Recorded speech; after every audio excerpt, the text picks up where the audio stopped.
안녕하십니까. 여러분들이 기다리시는 가장 핫한 코너 유쾌, 상쾌, 통쾌한 정치 해설 서종의 법대로 2월 24일 순서 시작합니다. 안녕하세요. 예, 안녕하세요.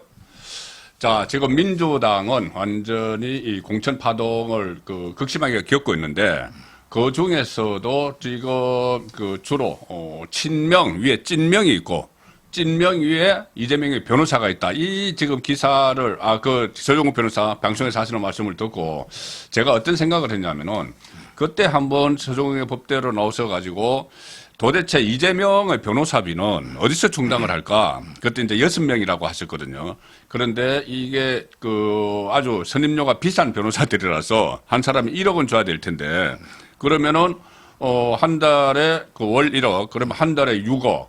1년이면은 72억. 이게 어디서 나올까? 그 의문을 한번 제기를 하신 적이 있는데 이게 결국 보니까 공천으로 이거 다 주는 건가요?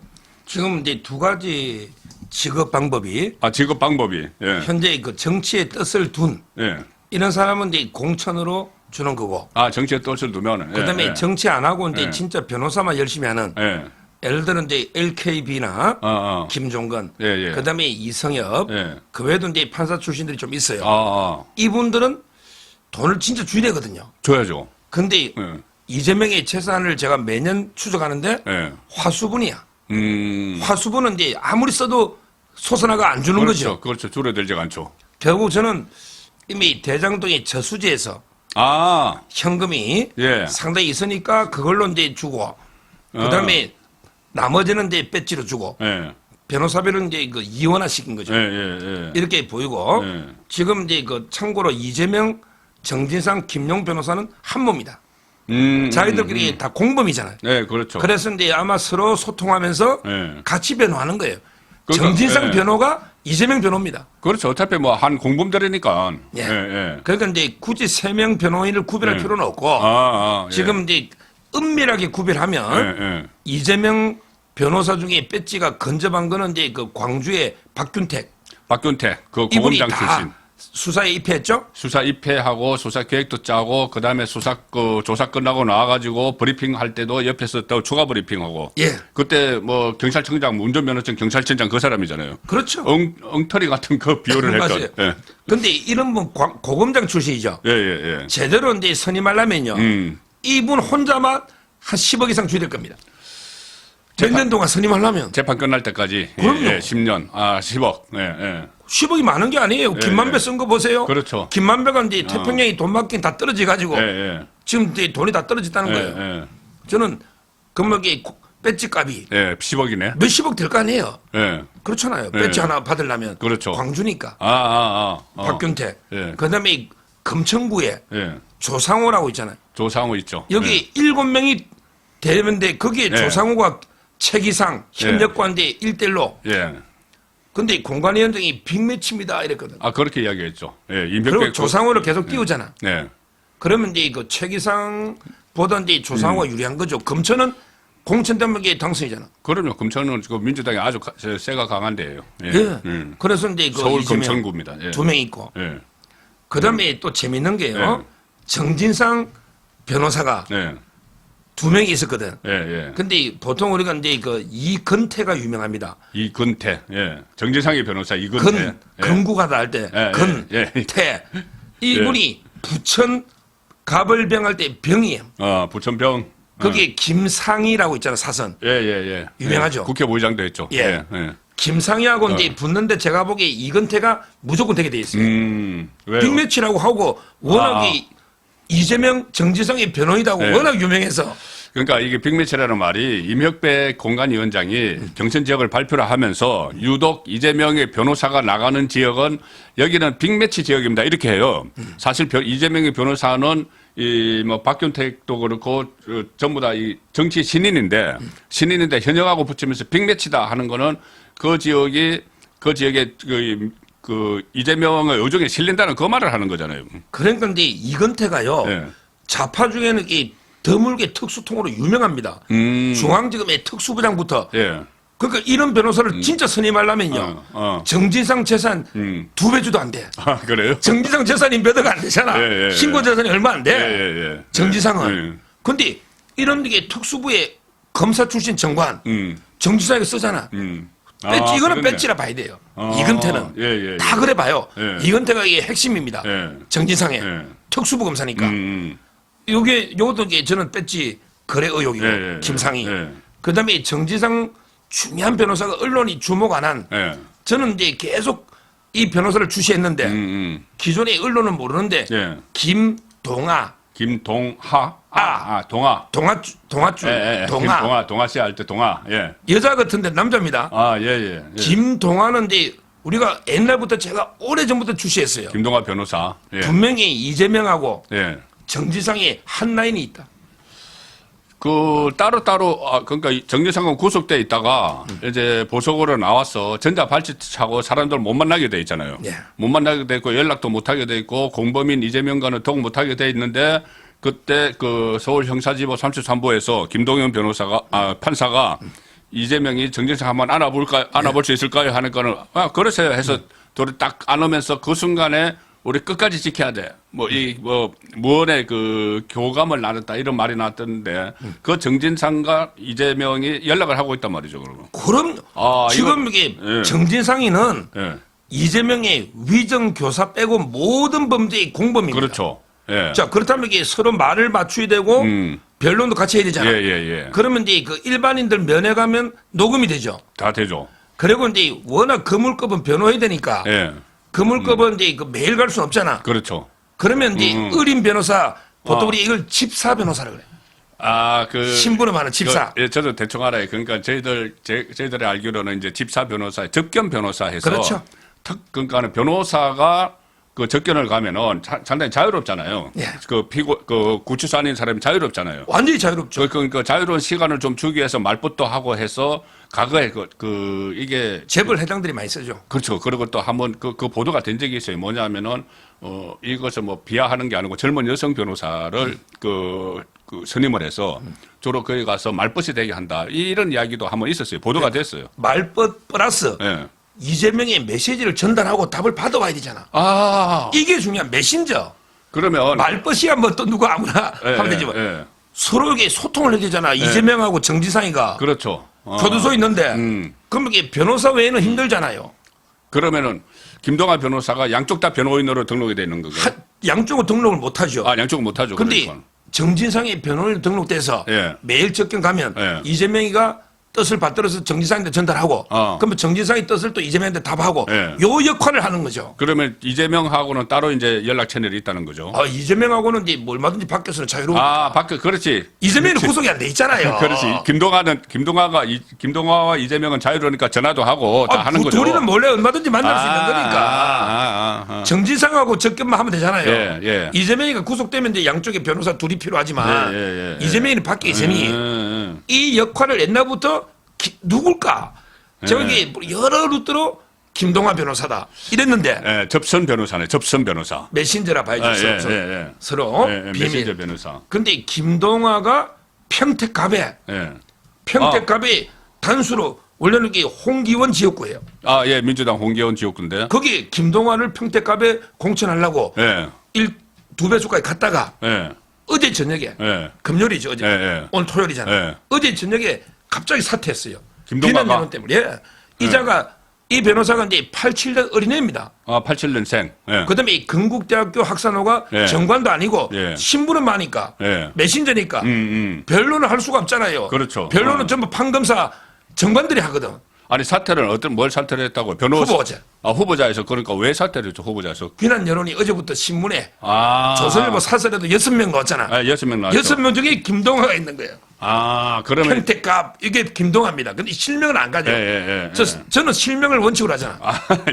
김동화. 그러면 6명 중에서도 특히 김동화는 이 맡은 역할이 이게 거의 뭐 메신저 역할, 그렇다 봐야죠. 이재명, 정진상 메신저 역할에서 부담이 더 커서 사퇴를 했나 그럼? 뭐 그럴 수도 있고 이게 감이 워낙 안 되고 다른 분들은 이게 오랫동안 해가 뭐 경력이 화려하잖아.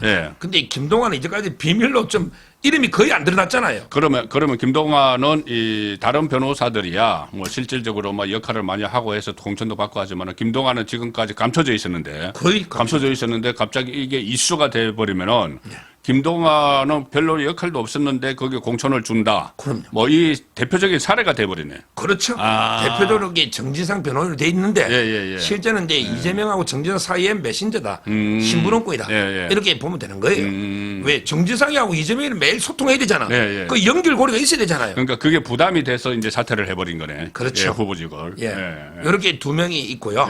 그다음에 그러면 둘이 남았잖아요. 방송마다 6명을 하니까. 거기 이제 어디 7명으로 치는 데도 있고 하던데 어쨌든 대부분 또 있어 많아요 실제는. 많죠. 그렇죠. 근데 김용 쪽에서 변호하면서 이제 이것도 이재명 변호인이에요. 김용덕에 이재명과 다 공범이거든요. 경선 자금이. 근데 거기에 보면 이제 그 남양주 갑에 임윤태 변호사가 나갔어요. 임윤태 변호사.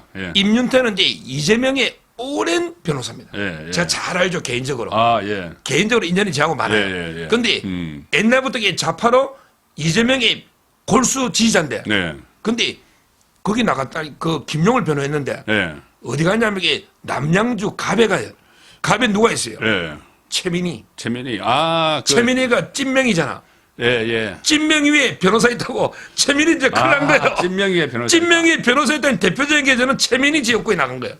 최민희가 언론 언론 관련 단체 하면서 아주 강성이죠. 민원연 하면서 아주 강성이죠. 최민희가 방송 논다면 저는 안 나갑니다. 그 정도로 이게 도중에 성깔이 있고. 저도 방송해 본 적이 있는데 말이 안 통해요. 논리가 필요 없어요. 그냥 밀어붙이는 거. 그리고 완전히 이재명 사수대인데 그러면은 그 최민희조차도 누를 수가 있겠네. 이 임윤태가 최민희를 전 이긴다고 보는 게 만약에 임윤태한테 공천 안 주면 김용 변호사 사퇴하고 이재명 특보 사퇴하고 다 사퇴하면 이게 누가 변호합니까? 김용 재산 다 통틀어도 변호사 못 구하잖아. 그렇죠. 김용이 변호사라는 거는 이재명의 변호사예요. 최민희가 가만히 있을까? 가만히 있으면 어떡해. 경선하는데. 야, 이거 재밌습니다. 제가 보기 딱 찐명 위에 변호사 있다는 게 딱 남양주 갑이야. 진명 위에 이제 친명 있는 자리에 찐명을 막 내려보냈거든요. 진짜 이재명. 근데 그 찐명이 끝이 아니고 그 위에 이재명 변호사들이 있다. 이재명과 그 측근들의 변호사들이 있다. 그러면 여기가 선골이네. 선골이고 그렇죠. 찐명은 진골이고 그렇죠. 그 친명은 육두품이네. 그렇습니다. 나머지 비명은 전부 4, 5, 평민들. 지금 이게 심각합니다. 최민희하고 붙는다? 저는 임윤태 변호사를 10년 전부터 알거든. 진짜 이게 좌파 중에 좌파고 김용, 이재명의 변호인인데 최민희 이제 임자 만난 거죠. 그 다음에 한 명만 더 소개하면 6명이니까. 그 다음에 김기표라고요. 김용의 변호사인데 부천 을입니다. 근데 김기표도 엄청난 경력의 화려한 검사 출신이에요. 이런 변호사를 김용이가 선임하려면 재산 2배 갖다 주도 안 돼. 김용 재산 해봤자 다 10억 미만 김용은 좀 많대 재산이. 좀 숨겨난 게 있지. 여의도도 있고. 근데 김용 재산 다 갖다 줘도 이런 게 잘 나가던 정관 검사 선임하려면 돈 많이 들거든. 김용 재판도 몇 년 가잖아요. 그렇잖아. 그렇죠. 근데 여기 배지를 주는데 여기 누구냐? 어제 하이 10% 서른. 그러면 이게 게임이 안 되죠, 뭐. 서로 이제 탈당을 할 것 같은데. 제가 보기에 그냥 감점 없어도 김기표가 이깁니다. 감점 없어도? 없어도 신인의 그 신인 가산점. 그게 워낙 개딸들이 워낙 유명하니까 좌파에 김용 변호사. 변호사 중에 다 대빵들이에요. 김용 변호사도 한 몇 명 있잖아, 대여섯 명. 그 중에 대표 변호사 있잖아요. 김기표, 서른 지역구예요. 그러면 이게 서른은 뭐 제가 보기에 경선은 하나만 해요. 하나만. 그냥 나가는 게 낫지. 야, 이런 식으로 이게 검사 출신 김기표, 이근태, 박균태. 세 명이 다 검사 출신이에요. 그렇네. 근데 이런 분들 어렵잖아. 그 다음에 아까 김동아 있고, 그 다음에 남윤태는 검사 출신, 임윤태는 아닌데, 오랫동안 이재명을 미루고 했기 때문에 저는 이런 그 변호사들이 대거 공천 받지 않을까. 그러면 이제 변호사들을 찐명 위에 이재명 변호사가 있다. 이것도 참 이 정치권에서 참 처음 보는 현상인데 거기서 또 이 과정에서 이 변호인들과 의뢰인들의 특수한 관계가 막 드러나는 것 같아요. 조금 전에 말씀하신 것처럼 김동아 변호사가 이제 그 메신저 변호사로서 이런 역할을 하면서 이재명과 정진상의 중간에서 막 그 서로 정보를 주는데 중간 매개체 역할을 하는 거잖아요. 그렇죠. 그러면 그 전에 유동규 씨가 뭐라고 했냐면은 자기가 이재명에게 학을 떼고 물러난 이재명과 그 거래를 두기로 한 게 자기한테 가짜 변호사를 보냈다고 그랬거든요. 그렇습니다. 그런 사례가 간혹 있나 보죠. 가짜 변호사를 보내서 자기를 이제 변호하는 줄 알았는데 실제로는 내가 검찰에 어디까지 부는지 이재명에 대해서 어디까지 부는지를 감시하러 왔더라 이건데 그런 경우가 있나요 실제로? 지금 이제 그 이제까지는 거의 없었는데 이재명이 때부터 완전히 그 이재명이 당 대표니까.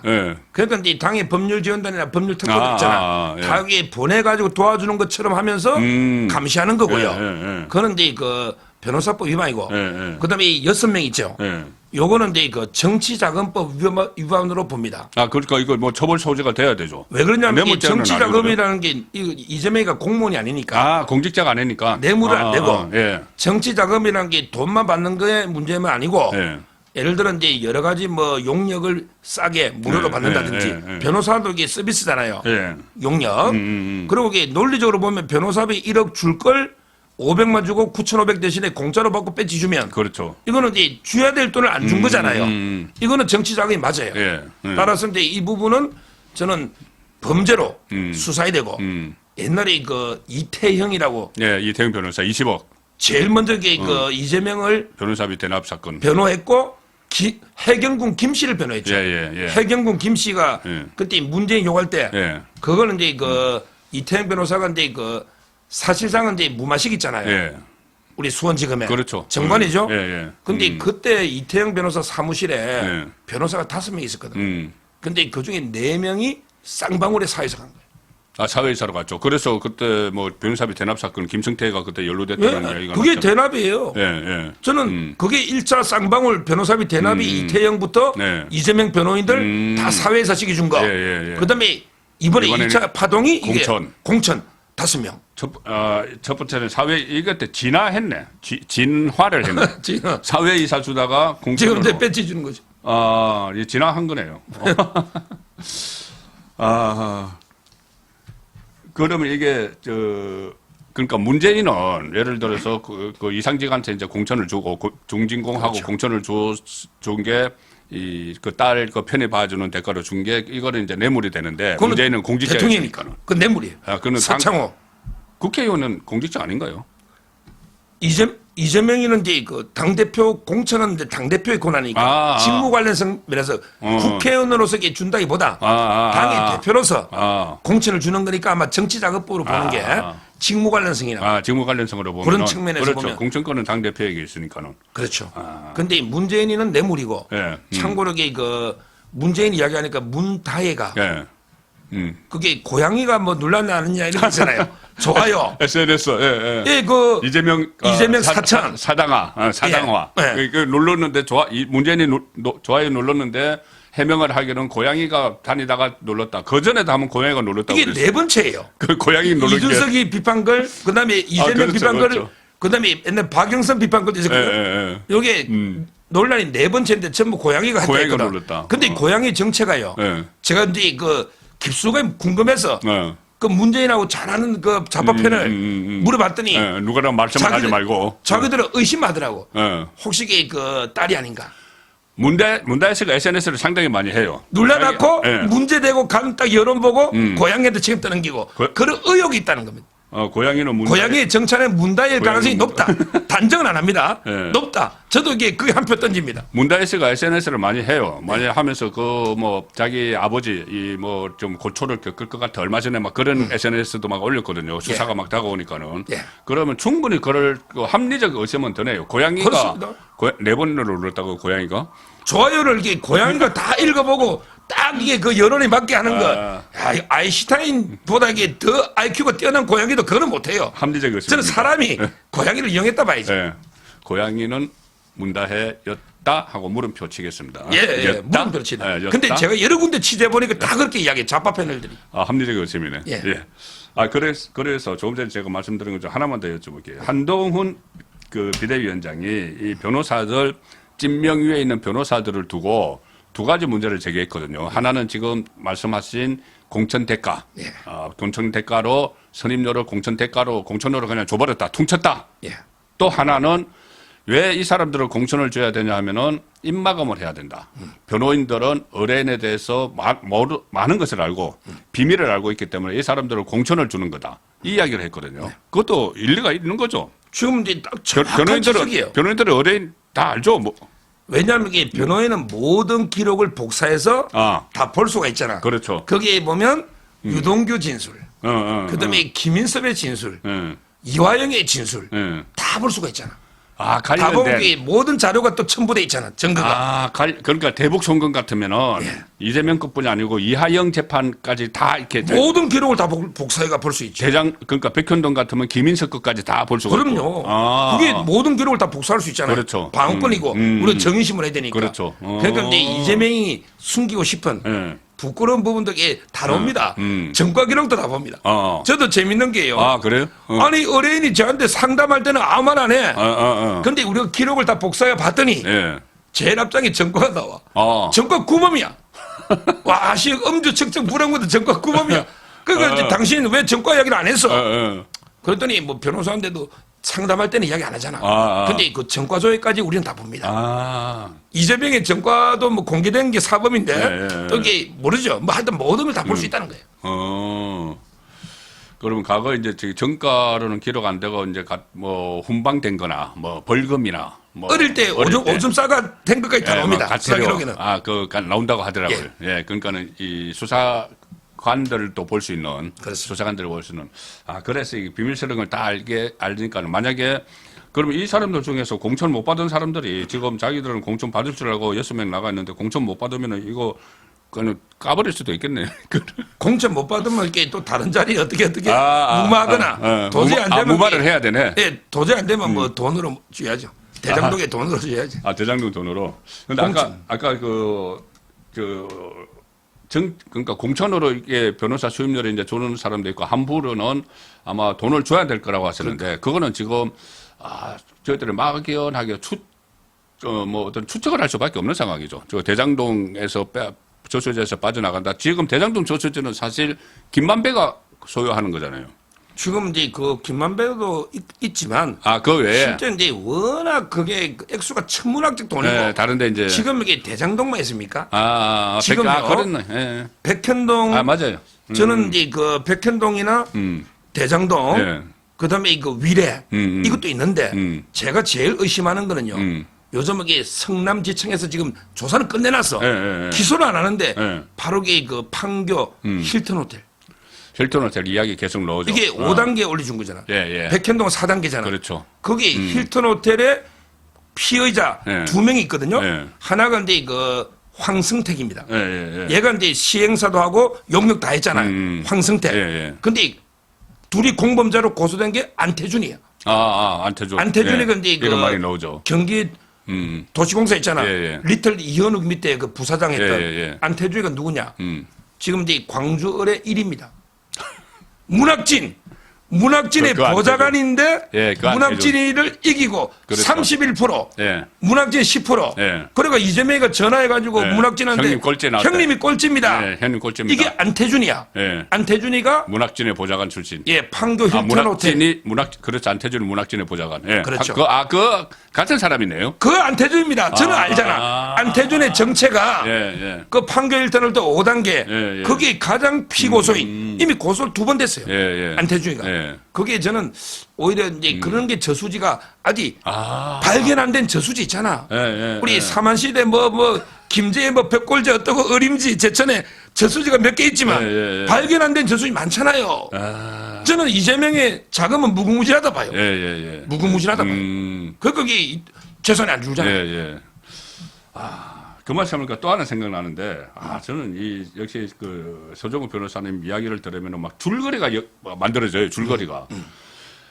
이수진이 자기가 이제 컷오프되고 못 나갈 것 같으니까 탈당을 하면서 합의 10% 받으니까 탈당을 하면서 갑자기 이재명에 대해서 자기도 판사 출신이니까 백현동 판결문 보면은 이재명이 국민에게 거짓말하고 있다 딱 이랬거든요. 그게 핵심이죠.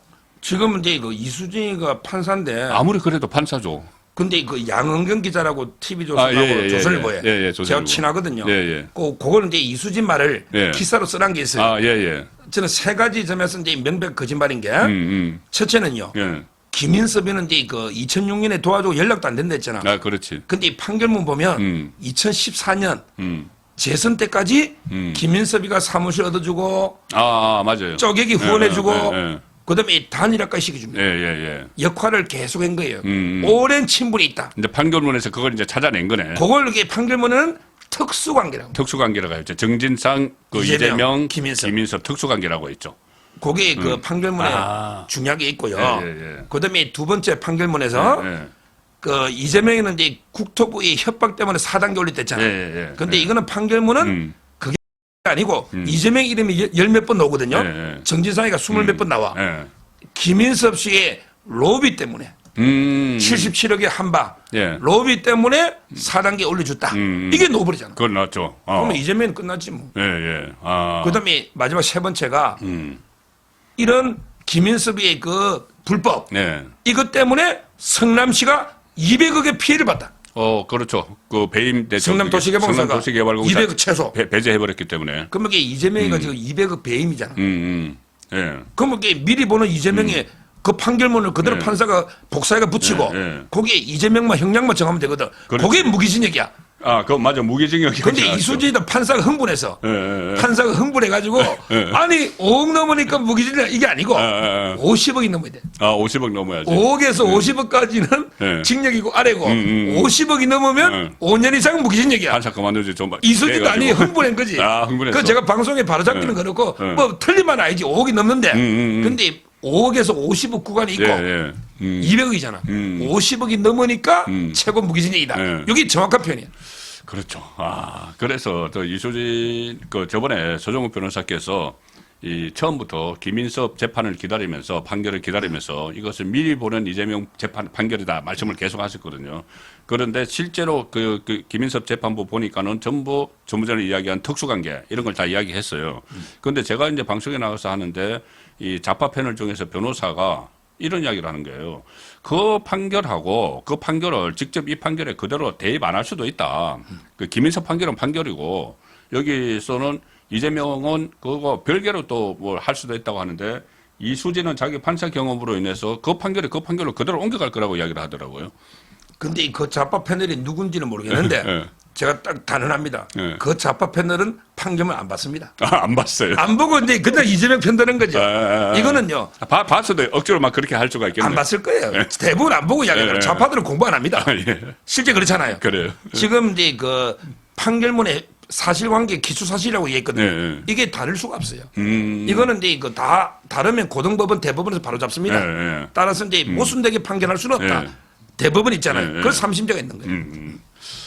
이재명 관련 그 판사들 친명 위에 찐명 위에 이재명 변호사들 이 이야기를 하다 보니까 지금 시간이 거의 다 갔는데 너무 재밌어가지고요. 하나만 딱 짚어보죠. 이재명 관련해서 이재명이 지금 TV조선에 입수한 31명의 일종의 살생부입니다. 뭐 박용진하고 막 자기 커밍아웃 한 그거를 만든 시점이 체포동의안, 본인에게 2차 체포동의안 들어와서 이재명이 병상에서 나 좀 부결시켜 주세요. 호소를 했는데 가결시켜버린 그 시점. 그리고 그 시점에 이탈자가 한 30명이라고 했는데 실제로 살생부에 31명이 올라갔다. 그래서 이것은 결국 이재명이 자기에게 부결시킨 사람들, 가결표를 던진 사람들에게 복수극을 벌이는 것 아니냐 이랬는데 이런 문제들이 막 불거지니까 홍익표가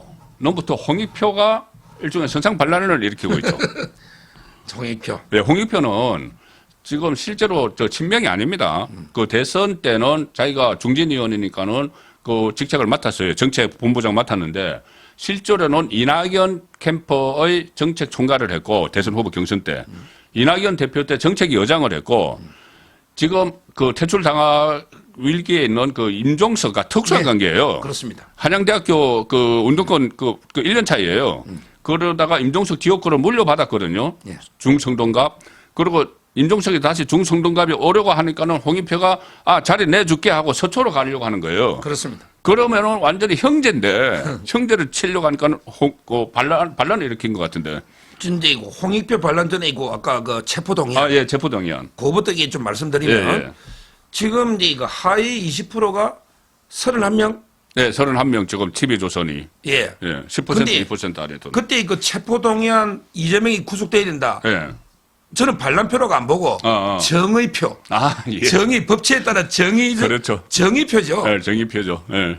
이재명. 그게 최소 우리 정의표가 29표라죠. 그렇잖아요. 그 28. 그때 분석할 때. 그렇죠. 28 된다 치고. 최하 29이라고 하죠. 그러면 저는요. 이번에 하위 20% 중에 근데 재밌는 게 그 친명 중에 하위 20%를 전 2명으로 봅니다. 그 차이 나잖아. 그 28이고 여기 31명이니까. 그렇죠. 그러면 그때 이재명 편을 들었는데 하위 20에 들어간 게 전 2명 정도는 확실하더라고요. 하나가 이제 이수진. 이수진. 이수진은 분명히 그때 억울하겠네. 이재명 편 들었지. 억울하겠네. 자기가 그랬잖아. 근데 하위 20%전 들어갔다 봐요. 자기는 억울하겠네. 그렇죠. 이수진 자기는 억울하지. 자기 그랬잖아. 막 이재명을 많이 도왔는데 후회스럽다 했잖아. 그렇죠. 또 한 명이 있어. 이재명을 엄청 도와가 구속에 반대했는데 하위 20% 들어가 또 하나 있다 봐. 누구죠? 안민석. 안민석이는 하위 10% 이야기들이 방방 떠더라고. 그렇죠. 근데 하위 20%라고 봐. 자기는 하위 20%인데 왜 내가 하위 10%를 하느냐. 근데 그렇게 기자들이 다 명단에 있었잖아. 안민석이가 저는 가지고 있어요. 하위 20%에 들어갔다 봐요. 하위 10%는 아닐 거야. 그러니까 이제 안민석, 이수진 정도 몇 명 빼고는 대부분은 하위 20%는 그때 이재명 구속해야 된다. 이탈 있잖아. 이탈표가 아닌가. 그러니까 이제 그때 이재명이가 엄청나게 충격받아서 색출해가지고 전부 0점 줘. 그렇죠. 이래가지고 이게 하위 20% 만들고, 그 다음에 안민석이나 이수진은 워낙 의정할 때는 못하니까 어쩔 수 없이 한두 명 들어가는 거 아닌가. 저는 이렇게 분석합니다. 그래서 이제 나온 게 명단, 이제 31명의 명단이고, 이제 그런 걸 보니까 홍익표가 그것뿐이 아니에요. 그 명단뿐이 아니고 여론조사도 지금 이상한 데가 들어와가지고 처음에 탈락했던 데가 뭐 이재명이 측근이 김병기가 해서 다시 집어넣었다 이렇게 해서 이 홍익표가 이거 빨리 그 여론조사 배제해라. 그 업체 배제해라. 그리고 그렇지 않으면은 다음 주 의원총회에서 내가 그 다 모든 것을 상황을 의원들에게 이야기하겠다. 이렇게 까발리겠다. 이렇게 했거든요. 그러니까. 그럼 이게 그러면은 좀 어디까지 진전이 될까요, 이게? 저는 근데 홍익표가요. 요게 이제 여러 개를 보면 이낙연이가 다음 주에 뭐 괴멸이라는 표현을 썼습니다. 괴멸적으로 이제 그 다음 주에 민주당 공천에 아마 이제 큰 그 파열음 있을 거나 표현을 썼고, 그 다음에 그 문재인까지 좀 이게 주의 깊게. 지금까지는 이제 그 김부겸, 정세균 의장들이 나섰죠. 그 다음에 이제 고양이까지 경고했단 말이에요. 근데 문재인까지 다음 주에 그게 저는 임종석의 컷오프로 봐요. 그렇게 되면 이제 확 터진다. 그러면 이게 문재인까지 나서면 당이 진짜 두 종목 나잖아. 이낙연도 있고. 여기 홍익표는 누구 편에 설까?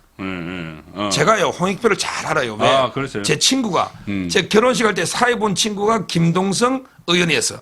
김동성 의원. 국회의원 했죠. 그때 임종석이한테 이겼죠. 맞아요. 근데 홍익표가 물려받았죠. 물려받았어요. 홍익표한테 억울하게 전 거예요. 몇 표 차이로. 그게 제 친구입니다. 김동성. 그러니까 홍익표하고 임종석이 특수관계인 거 알고.